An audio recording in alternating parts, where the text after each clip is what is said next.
तो अब तक हमने अपना बैकएंड को सेटअप कर लिया है। तो आज हम इसमें अपने ENV को इंस्टॉल करेंगे। तो ENV क्या होती है वो, और आज नॉर्मल बस हम अपना फोल्डर स्ट्रक्चर डिसाइड करेंगे कि क्या हम यूज़ करने वाले हैं अपने बैकएंड के लिए। ठीक है, तो चलो अपनी स्क्रीन की तरफ। तो यहाँ पे हमने अब तक पैकेज जेसन इंडेक्स फाइल बनाई थी बस, और इसमें ये डिसाइड किया बस एक सिंगल API बनाई थी जो कि वेलकम मैसेज को प्रिंट कराती थी। वेलकम, ठीक है, ओके।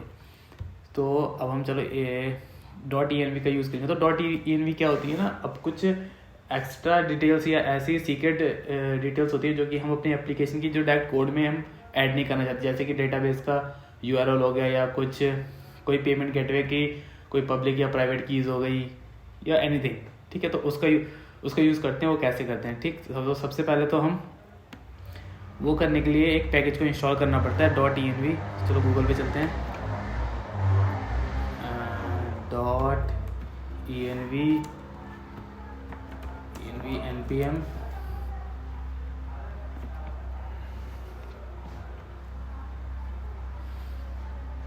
ठीक है। तो यहाँ पे इसकी इंस्टॉलेशन कमांड को कॉपी,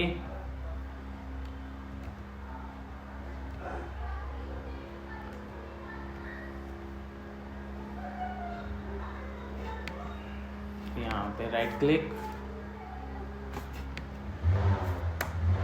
npm my.env, तो ये इंस्टॉल कर देगा मुझे। जिसकी यहाँ पे इसने दिखा रखा है कि हम ऐसे यूज़ करते हैं कि ENV फाइल को क्रिएट करना है मुझे। .env करके एक फ़ाइल को क्रिएट करना होगा अपनी रूट डायरेक्टरी में। ठीक है, ये मेरा इंस्टॉल हो चुका है। package.json में जाके चेक कर सकते हैं हम। Here it is package.json, version number 16.4.5। तो अब इसका यूज़ करने के लिए क्या करना पड़ेगा, इंस्टॉल तो कर दिया हमने। तो सबसे पहले क्या कह रहा है, ये एक .env नाम से एक फ़ाइल क्रिएट करो रूट में। तो यहाँ पे आएंगे, इस आइकन पे क्लिक करेंगे, .env।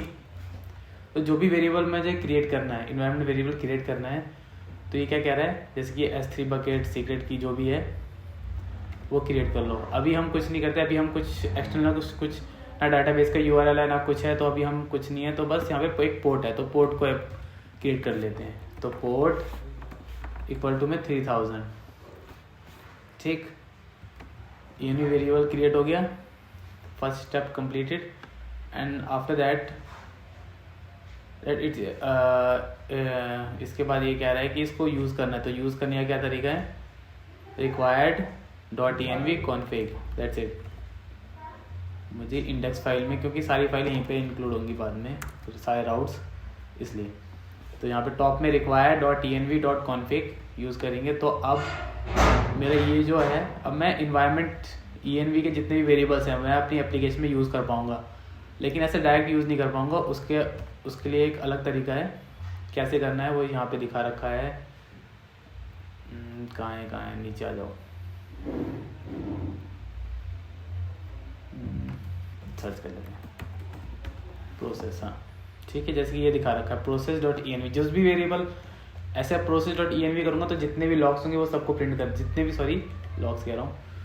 भी मेरे इन्वायरमेंट वेरिएबल होंगे ना उसको लॉक कर देगा। लेकिन मुझे सिर्फ एक चाहिए, ठीक है। तो उसके लिए जैसे कि मुझे पोर्ट है, तो उसके लिए यूज़ करना पड़ेगा प्रोसेस। तो ये तरीका है, process.env जो भी वेरिएबल का नाम है क्या है, पोर्ट। तो फिर यहाँ पे क्या ले लेगा ये process.env.port। अब ये कहाँ से लेगा, मेरे यहाँ से लेगा ENV फाइल। तो इसको रन करा के देखते हैं। तो इसको 3000 देगा, 3001 करते हैं और फिर चेक करते हैं। ठीक है, npm मैंने इसमें रन कमांड ऐड करी थी, या here it is npm run start।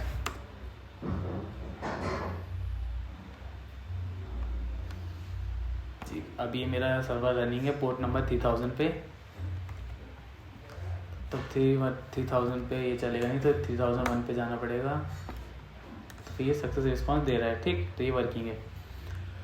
अब एक चीज़ और है, जैसे कि हम इसमें कुछ भी चीज़ चेंज करते हैं। जैसे कि मैंने यहाँ पे गया अपनी फाइल में कोई भी चीज़, कुछ भी मॉडिफिकेशन करी, ठीक है। तो मुझे अपने सर्वर को जाके यहाँ पे बंद करना पड़ता है और इसको दोबारा रिस्टार्ट करना पड़ता है। तो फिर मैं चाहता नहीं कि बार बार यार मैं बार बार जाऊँ, मुझे कुछ हल्का माइनर सा चेंज है उसके लिए भी फिर मुझे सर्वर स्टार्ट करना पड़ता है। ऐसा ही चाहता, मैं चाहता हूँ कि कोई भी चेंज हो मेरे सर्वर ऑटोमेटिक रीस्टार्ट हो जाए। तो उसके लिए हम एक पोकेमॉन का यूज़ करेंगे। एक्चुअली वो पोकेमॉन नहीं है, देख बताते हैं क्या वो। तो यहाँ पे हम आएंगे, सर्च करेंगे नोडमॉन, यही हमारा पोकेमॉन है यहाँ का। तो ये एक्चुअली इसका काम क्या होता है, इसका काम ये है कि जस्ट जो भी हमारी एप्लीकेशन है, एप्लीकेशन में जितनी भी फाइल्स हैं उनमें जो मॉडिफिकेशन होता रहेगा तो ये उसको वॉच करता रहेगा, देखता रहेगा कि जैसे ही कोई चेंज ये कैप्चर करता है कि इस फाइल में ये चेंज हो गया, तो वैसे ही ऑटोमेटिक मेरे सर्वर को रीस्टार्ट कर देगा। तो इसको इंस्टॉल करने का ये तरीका है npm i nodemon, और ये you can install nodemon as a developer dependency. तो मैं इसको as a developer dependency install करूँगा, क्योंकि जब मैं प्रोडक्शन पे या अपने डेवलपमेंट एनवायरनमेंट पे इसको डिप्लॉय करूँगा तो मैं नोडमॉन का नहीं किसी और पैकेज का यूज़ करूँगा।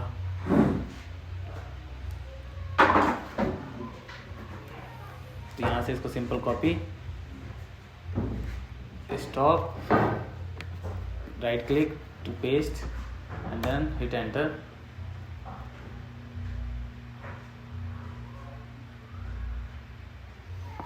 तो ये भी हो गया। अब मैंने नोडमॉन को, अपने पोकेमॉन को कहाँ पे इंस्टॉल किया था, डेव डिपेंडेंसी में किया था, ठीक है। तो पोकेमॉन, ठीक है, नोडमॉन। तो फिर यहाँ पे डेव डिपेंडेंसी नाम से एक कीव क्रिएट हो गई है और उसके अंदर नोडमॉन आ गया, उसका ये है, ठीक है, वर्जन। तो अब मुझे अपनी एप्लीकेशन में क्या चाहता हूँ, अब नोड के, अभी हम कहाँ से स्टार्ट, यही है, किसके थ्रू स्टार्ट करा रहे थे, नोड के थ्रू। तो अब नोड के थ्रू स्टार्ट ना करा के यहाँ पे हम नोडमॉन लिख देंगे। तो अब जब मेरी एप्लीकेशन स्टार्ट होगी वो नोडमॉन के थ्रू स्टार्ट होगी। तो फिर रनिंग कमांड सेम ही होगी, npm run स्टार्ट,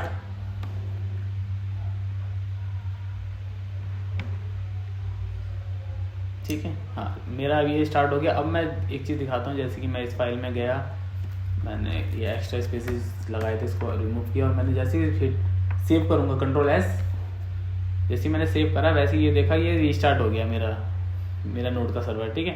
अब यहाँ पे लिखा हुआ भी है साथ, नोड का वर्जन क्या है, restart any time to RS command का यूज़ करूँगा तो एनी टाइम वो रिफ्रेश कर देगा। और ये वॉच कर रहा है कि कौन से पाथ से वॉच करना स्टार्ट कर रहा है, मतलब ये डॉट लिखा रखा है, मतलब रूट जो पाथ है, इसी पाथ से इसके अंदर जितनी फाइल्स होंगी सबको वॉच करेगा। और कौन कौन सी फाइल को वॉच करेगा, ये JS फाइल को, MJS, CJS, JSON, ठीक है, सिर्फ इन फाइलों को देखेगा। .env में अगर मैंने कोई मॉडिफिकेशन करा तो उसको वो वॉच नहीं करेगा, ठीक है। हमारा पैकेज इंस्टॉल हो गया, हमारा इन्वायरमेंट वेरिएबल ऐड हो गया, नोडमॉन इंस्टॉल हो गया। अब हम इसका फोल्डर स्ट्रक्चर क्रिएट कर देते हैं कि हम क्या क्या यूज़ करने वाले हैं, ताकि सिंप्लीफाई हो जाए चीज़ें। सबसे पहले तो हम बनाएंगे अब इसके अंदर मॉडल्स, जिसमें हमारा डेटाबेस का स्कीमा होगा, स्ट्रक्चर होगा कि क्या क्या डेटाबेस में, इस डेटाबेस की जो कलेक्शंस है उसका क्या स्कीमा है। उसके लिए मॉडल नाम से एक फोल्डर, और रूट में ही क्लिक करेंगे कंट्रोलर्स, और रूट में ही ये तो उसके अंदर जाएगा, इसके अंदर routes, controller, models, routes, and then एक मिडलवेयर,